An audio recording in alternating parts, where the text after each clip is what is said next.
There's one other way in which I think this wasn't an accident. If you look at U.S. policy towards Ukraine, we have made common cause with a number of these far-right ultranationalist groups, frankly, neo-Nazi groups. And this occurred before the current war. So it's not just a marriage of convenience. If you go back to World War II, the father of Ukrainian nationalism is a guy named Stepan Bandera. And today in Ukraine, he is seen as some sort of hero. And there are streets named after him. And there are streets named after some of his co-conspirators who collaborated with Nazis.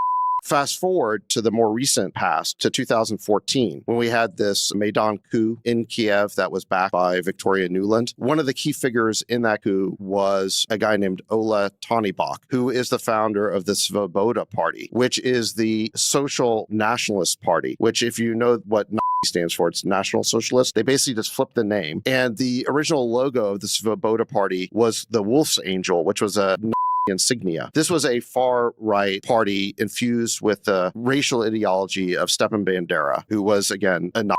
And they brought this guy in and his party as the muscle in this coup. If you look at the Victoria Nuland phone call, the infamous phone call where she is picking the new Ukrainian government, she says that Klitsch, meaning Klitschko, and Tonnybok need to remain on the outside, but Yats needs to be talking to Tonnybok 4 times a week. He was part of the chess pieces that they were moving around. After the coup, a civil war breaks out in the Donbass because the ethnic Russians there are opposed to this new government and the fact that Yanukovych, who they voted for, was deposed in an insurrection. What happens then is a war breaks out where far-right paramilitary organizations like Right Sector and like the infamous Azov Battalion start killing these ethnic Russian separatists. And a full-blown civil war breaks out. Thousands of people get killed. Does the Kiev government suppress these neo-Nazi groups? No, they bring them under the formal command structure of the Ukrainian military. Azov Battalion becomes a division of the Ukrainian military. It's shocking. And this goes on from 2014 through 2021. The Ukraine army has Nazis in it, not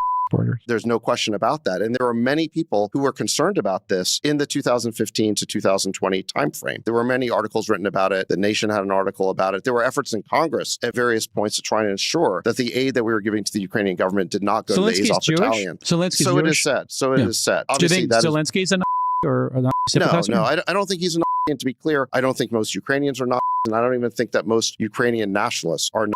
What I'm saying is that there is a Nazi element in Ukraine that people have whitewashed over. Well, here's the thing about it. I don't think it's a huge percentage, but I think they have outsized influence due to their willingness to use violence, due to their extremism. Do you think it's any different than the Nazi percentage in whatever you want to say, white supremacists in the United States or in Germany or anywhere else? I do. And I think it's different in the sense that in the United States, for sure, we have neo-Nazi groups. They're not brought into the military. We don't have streets named after their patriarchs. Furthermore, we don't have members of our military with Nazi insignia on them. There was a New York Times article just a few months ago talking about the fact that, embarrassingly, a lot of these Ukrainian soldiers are being photographed with Nazi insignia on their uniforms. Now, the New York Times was framing this as a problem because it was a propaganda coup for Putin. And presumably it was. But I think it's a problem because it's a problem, not because of just the PR optics of it. And, you know, at various points, Western media has had to airbrush these photos to hide this fact. With respect to Zelensky being Jewish. So what I'd say about that is that Zelensky only came on the scene quite recently. He got elected in 2019. And again, I don't think the majority of people in Ukraine are not.